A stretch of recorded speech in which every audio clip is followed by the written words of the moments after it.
by what we were promised and what actually happened, that did not happen. So I definitely understand that. Sorry, hold on. There's an echo for a second. Um, maybe maybe we see like franchises and businesses different.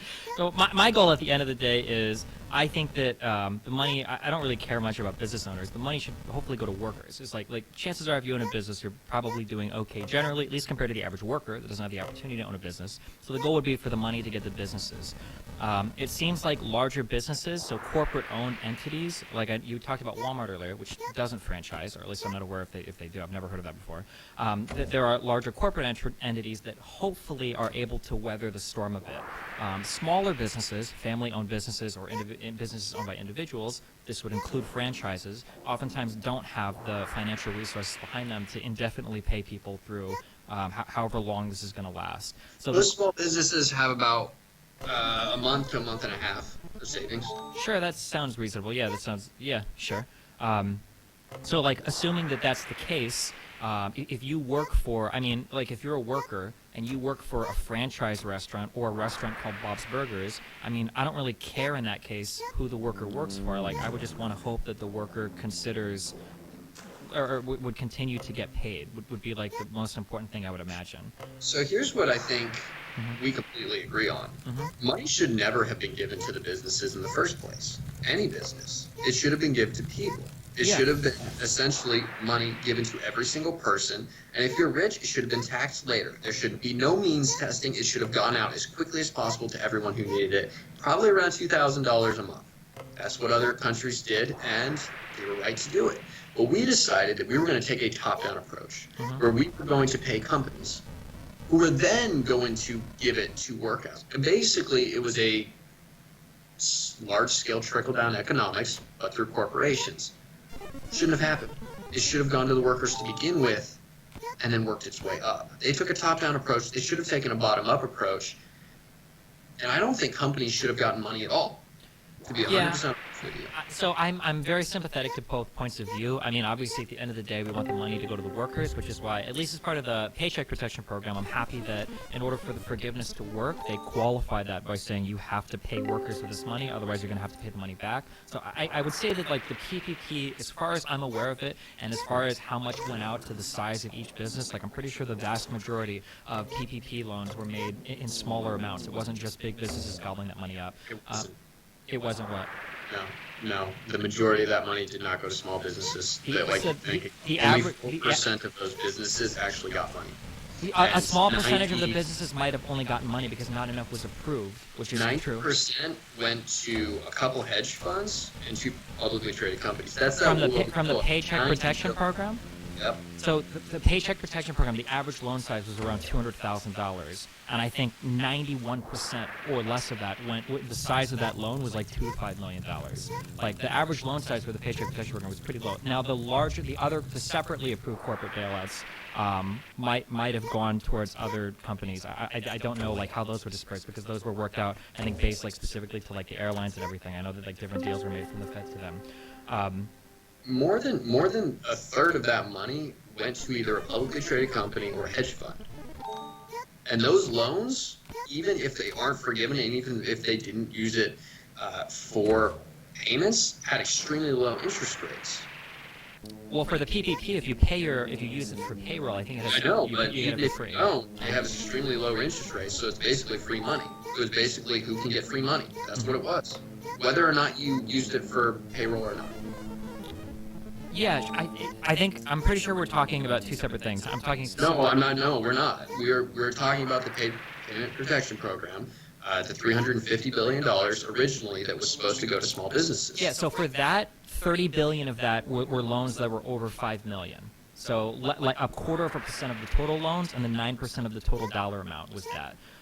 Like between like the under 150K to 350K, there was over 100 billion approved, and the percentage of loans that was like 80% or 90%, or I think of like all the loans.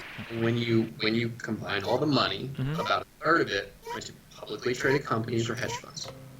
It's possible, but publicly traded companies, the loan sizes were still pretty small. There weren't like all these companies. Multiple ones were able to get multiple. You were only supposed to get $10 million as a maximum. There was a cap. Yeah. There were multiple publicly traded companies that were able to get multiple $10 million loans to the same, basically under different business entities that they had filed. Sure. And so there were ways around that as well. But about a third of the money that was supposed to go to small businesses went to either a hedge fund or a publicly traded company. Yeah, I get, but then that's like a problem with like the organization of like the tax code or how we structure businesses in the U.S., right? Like I don't know how you would get around that in terms of like issuing out this program. It's kind of like when people are critical of Amazon not paying taxes, and it's like, well, do we get rid of carry forward losses on like income, or what? I definitely agree that there are better ways that the money should have gone out. I guess but like calling it like stealing, like when it's just this is how the tax code is written, like it seems like that's... It doesn't matter how the tax code is written in a bailout that nobody actually debated. There was nobody in Congress that debated this bill. It was simply passed through. Well, because like you said earlier, right, that like we shouldn't have means testing or anything. Like people probably just wanted to get money out. People probably didn't want to get into the fine point of which companies specifically ought we exclude from different things versus like let's just like get money out as quickly as possible. That'd be essentially they gave out $3 trillion and almost none of it where it was supposed to. So somebody better figured it out, but they didn't. Yeah, I don't know how giving away $3 trillion and saying, well, we just wanted to get the money out as quickly as possible, so who cares who gets it? I don't know how that's a good idea. Isn't that what you just argued for in terms of saying like no means testing on any money going out to like public people? Like wouldn't we be giving out like trillions of dollars and just indiscriminately to people? Isn't that kind of the same thing? We would be giving it individually to everyone, and then it would be taxed back at the end. There would be a way to recoup that from people who didn't need it. There's a difference. I guess, but then people would run into all of the problems they have right now, like, well, our taxes aren't high enough, or certain people are having to pay more taxes, or, like, in some ways, like, people get negatively impacted by, receiving the additional income such that they don't get as much. So, for instance, if you qualify for the Earned Income Tax Credit and you get, like, an extra, $2,000, you're probably going to get a little bit less back from the Earned Income Tax Credit, so we would have to, like, specifically tailor taxes to, like, that seems like it would be, like, fairly complicated to deal with as well, right? Or would it? Taxes are really complicated in the U.S. Yeah. I don't know why anybody would be making this complicated. It shouldn't have been complicated. It was made complicated. Well, because taxes in business... United States, you get $2,000 per month until this thing is over, and then if you over a certain income, then you get it taxed back at the end. That's what it should have been. It wasn't. Sure, I agree. Everybody gets $1,200 once, and we're going to make sure that only certain brackets get it, and that's going to slow it down by a month or 2 months. No. The quickest way to do it, if they wanted to do what they said they wanted to do, would have essentially been to write checks for $2,000 to every single person, and then tax it at the other end for people who shouldn't have gotten it in the first place. Sure. That's the quickest, easiest way to do it.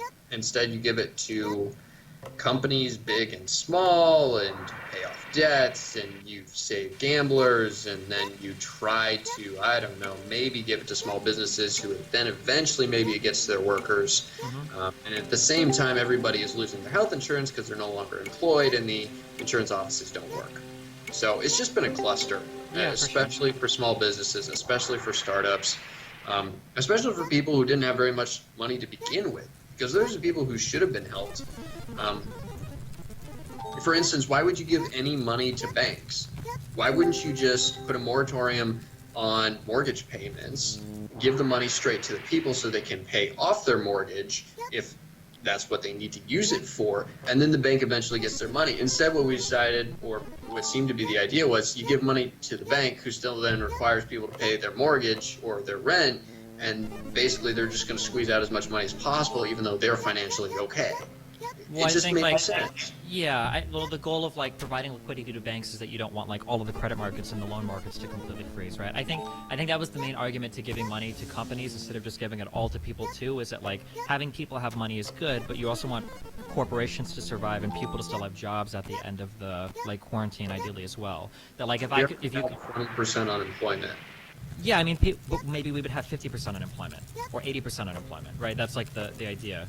That didn't happen anywhere else in the world, and they didn't do that. I don't know how many other people in the world have taken the U.S.'s approach because of how Yeah, it's because of how late we're to everything. So like, I think like, because originally I was more sympathetic to the idea that like everybody should have just gotten more money and whatever for companies. Like, why not? Because we're trying to give money to the workers at the end, like anyway. But then it seems like at the end of the 2 to 3 month period, or however long this lasts, ideally you would want people to still have their jobs, not just have gotten, you know, like $4,000 to $6,000, and now have to everybody go out and shop for jobs again, which seems like it would be like pretty disastrous as well.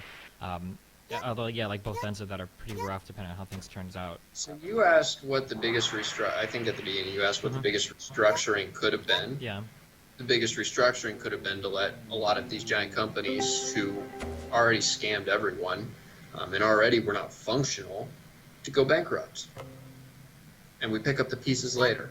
That is what should have happened. That would have been the biggest change, and it would have been great. You realize that when you say that, though, like, none of these investors are hurt by that. None of them actually care. If I have, you know, $50 million net worth and you let my companies fail and I lose $10 million,